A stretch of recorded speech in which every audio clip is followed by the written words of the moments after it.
नमस्कार दोस्तों। मिथ्या दूरदर्शी नहीं होता, लेकिन वह दिन इतनी जल्दी आएगा यह कौन जानता था। अगर उसने ये डींगे न मारी होती तो जागेश्वरी की तरह वह भी सारा भार दयानाथ पर छोड़कर निश्चित हो जाता, लेकिन इस वक्त वह अपने ही बनाए हुए जाल में फंस गया था। कैसे निकले? उसने कितने ही उपाय सोचे, लेकिन कोई ऐसा न था जो आगे चलकर उसे उलझनों में न डाल देता, दलदल में न फंसा देता। एकाएक उसे एक चाल सूझी, उसका दिल उछल पड़ा, पर इस बात को वह मुंह तक न ला सका। ओह, कितनी नीचता है, कितना कपट, कितनी निर्दयता। अपनी प्रेसी के साथ ऐसी धूर्तता। उसके मन में उसे धिक्कारा। अगर इस वक्त उसे कोई 1000 रुपये दे देता तो वह उसका उम्र भर के लिए गुलाम हो जाता। दयानाथ ने पूछा, कोई बात सूझी? मुझे तो कुछ नहीं सूझता, कोई उपाय सोचना ही पड़ेगा। आप ही सोचिए, मुझे तो कुछ नहीं सूझता। क्यों नहीं उससे 2-3 गहने मांग लेते? तुम चाहो तो ले सकते हो। हमारे लिए मुश्किल है, मुझे शर्म आती है। तुम विचित्र आदमी हो, न खुद मांगोगे न मुझे मांगने दोगे, तो आखिर यह नाव कैसे चलेगी? मैं एक बार नहीं 1000 बार कह चुका हूँ कि मुझसे कोई आशा मत रखो। मैं अपने आखिरी दिन जेल में नहीं काट सकता। इसमें शर्म की क्या बात है? मेरी समझ में नहीं आता किसके जीवन में ऐसे कुअवसर नहीं आते। तुम ही अपनी माँ से पूछो। जागेश्वरी ने अनुमोदन किया। मुझे तो नहीं देखा जाता था कि अपनी आदमी चिंता में पड़ा रहे, मैं गहने पहने बैठी रहूं। नहीं तो आज मेरे पास भी गहने न होते, एक एक करके सब निकल गए। विवाह में 5000 से कम का चढ़ावा नहीं गया था, मगर 5 ही साल में सब सुहा हो गया। तब से एक छल्ला बनवाना भी नसीब न हुआ। दयानाथ जोर देकर बोले, शर्म करने का यह अवसर नहीं है, इन्हें मांगना पड़ेगा। रामानाथ ने झेपते हुए कहा, मैं मांग तो नहीं सकता, कहिए उठा लाऊं? यह कहते कहते लज्जा, क्षोभ और अपनी नीचता के ज्ञान से उसकी आंखें सजल हो गई। दयानाथ ने भौचक होकर कहा, उठा लाओगे? उससे छिपाकर रामानाथ ने तीव्र कंठ से कहा, और आप क्या समझ रहे हैं? दयानाथ ने माथे पर हाथ रख लिया और एक क्षण के बाद आहत कंठ से बोले, नहीं, मैं ऐसा न करने दूंगा। मैंने छल कभी नहीं किया और न कभी करूंगा, वह भी अपनी बहू के साथ। छी छी, जो काम सीधे से चल सकता है उसके लिए यह फरेब। कहीं उसकी निगाह पड़ गई तो समझते हो वह तुम्हें दिल में क्या समझेगी?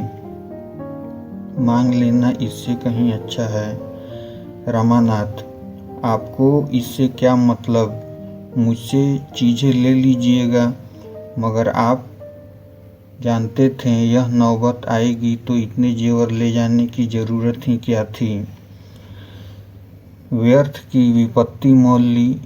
इससे कई लाख गुना अच्छा था कि आसानी से जितना ले जा सकते उतना ही ले जाते। उस भोजन से क्या लाभ कि पेट में पीड़ा होने लगे। मैं तो समझ रहा था कि आपने कोई मार्ग निकाल लिया होगा।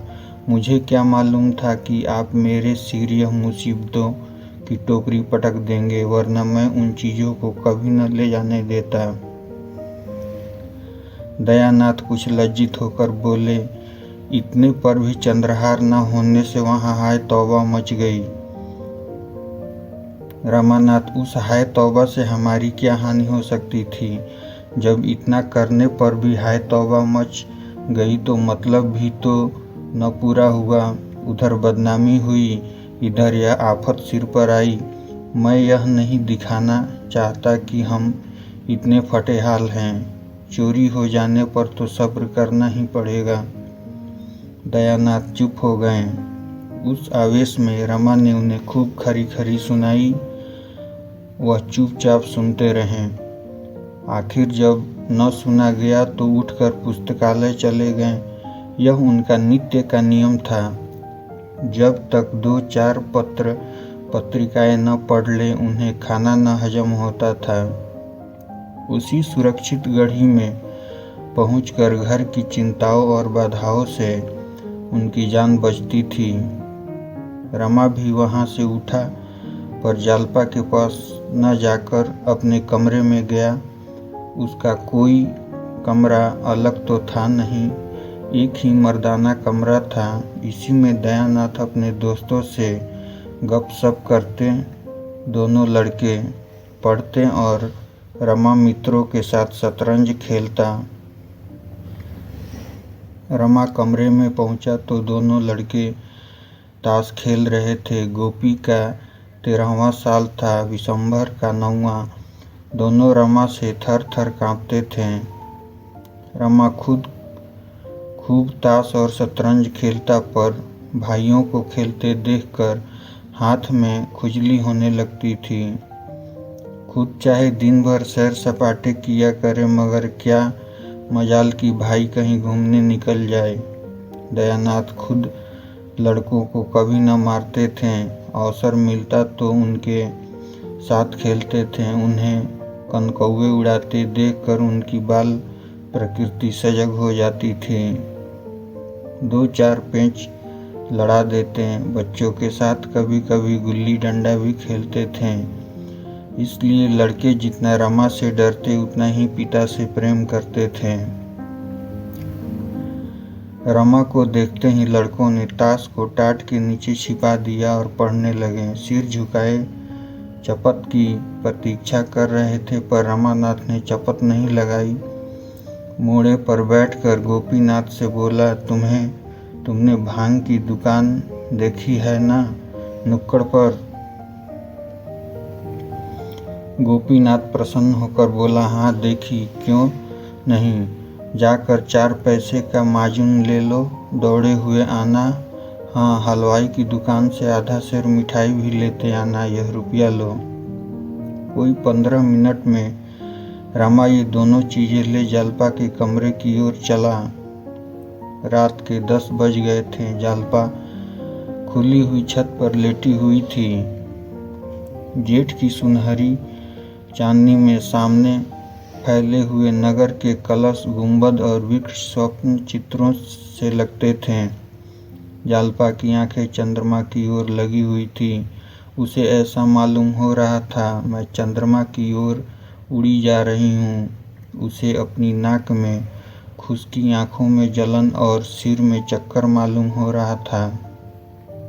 कोई बात ध्यान में आते ही भूल जाती और बहुत याद करने पर भी याद न आती थी। एक बार घर की याद आ गई, रोने लगी। एक ही क्षण में सहेलियों की याद आ गई, हंसने लगी।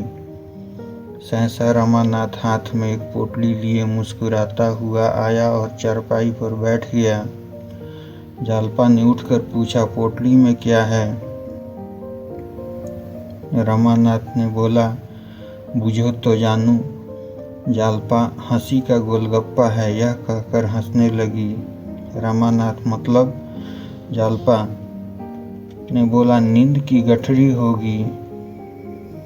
रमानाथ, मतलब? जालपा ने बोला, तो प्रेम की पिटारी होगी। रमानाथ ने कहा, ठीक, आज मैं तुम्हें फूलों की देवी बनाऊंगा। जालपा खिल उठी। रमा ने बड़े अनुराग से उसे फूलों के गहने पहनाने शुरू किए। फूलों के शीतल कोमल स्पर्श से जालपा के कोमल शरीर में गुदगुदी सी होने लगी। उन्हीं फूलों की भांति उसका एक एक रोम प्रफुल्लित हो गया। रमा ने मुस्कुरा कर कहा, कुछ उपहार? जालपा ने कुछ उत्तर न दिया। इस वेश में पति की ओर ताकते हुए भी उसे संकोच हुआ। उसकी बड़ी इच्छा हुई कि जरा आईने में अपनी छवि देखें। सामने कमरे में लैंप जल रहा था। वह उठकर कमरे में गई और आईने के सामने खड़ी हो गई। नशे की तरंग में उसे ऐसा मालूम हुआ कि मैं सचमुच फूलों की देवी हूँ। उसने पानदान उठा लिया और बाहर आकर पान बनाने लगी। रमा को इस समय अपने कपट व्यवहार पर बड़ी ग्लानि हो रही थी। जालपा ने कमरे में लौटकर प्रेमोल्लसित नजरों से उसकी ओर देखा तो उसने मुंह उधर लिया। उस सरल विश्वास से भरी हुई आंखों के सामने वह ताक न सका। उसने सोचा, मैं कितना बड़ा कायर हूँ। क्या मैं बाबूजी को साफ साफ जवाब न दे सकता था? मैंने हामी ही क्यों भरी? क्या जालपा से घर की दशा साफ साफ कह देना मेरा कर्तव्य न था? उसकी आंखें भर आई। जाकर मुंडेर के पास खड़ा हो गया। प्रणय के उस निर्मल प्रकाश में उसका मनोविकार किसी भयंकर जंतु की भांति घूरता हुआ जान पड़ता था। उसे अपने ऊपर इतनी घृणा हुई कि एक बार जी में आया सारा कपट व्यवहार खोल दूं, लेकिन संभल गया। कितना भयंकर परिणाम होगा। जालपा की नज़रों से फिर जाने की कल्पना की उसके लिए असह्य थी। जालपा ने प्रेम सरस नज़रों से देखकर कहा, मेरे दादाजी तुम्हें देख कर गए और अम्मा जी ने से तुम्हारा बखान करने लगे तो मैं सोचती थी कि तुम कैसे होगे। मेरे मन में तरह तरह के चित्र आते थे। रामानाथ ने एक लंबी सांस खींची और कुछ जवाब न दिया। जालपा ने फिर कहा, मेरी सखियां तुम्हें देखकर मुग्ध हो गई। शहजादी तो खिड़की के सामने से हटती ही न थी। तुमसे बातें करने की उसकी बड़ी इच्छा थी। जब तुम अंदर गए थे तो उसी ने तुम्हें पान के बीड़े दिए थे, याद है ना? रमा ने कोई जवाब न दिया। जालपा, अजी वही जो रंग रूप में सबसे अच्छी थी, जिसके गाल पर एक तिल था, तुमने उसकी ओर बड़े प्रेम से देखा था। बेचारी लज्जा के मारे गड़ गई थी। मुझसे कहने लगी, जीजा तो बड़े रसिक जान पड़ते हैं। सखियों ने उसे खूब चिढ़ाया। बेचारी रुआसी हो गई, याद है? रमा ने मानो नदी में डूबते हुए कहा, मुझे तो याद नहीं आता। जालपा, अच्छा अब की चलोगे तो दिखा दूंगी। आज तुम बाजार की तरफ गए थे कि नहीं? रमा ने सिर झुकाकर कहा, आज तो फुर्सत नहीं मिली। जालपा, जाओ, मैं तुमसे न बोलूँगी। रोज हीले हवाले करते हो। अच्छा कल ला देंगे ना?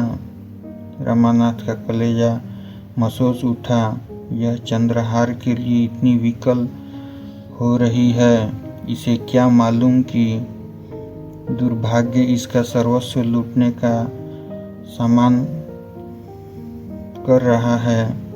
जिस सरल बालिका पर उसे अपने प्राणों को न्यौछावर करना चाहिए था,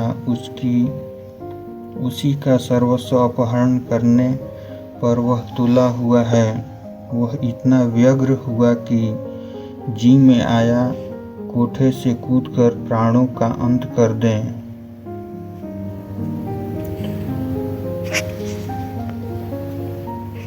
नमस्कार दोस्तों, कहानी समाप्त हुई। अगले भाग में मिलेंगे। तब तक के लिए धन्यवाद।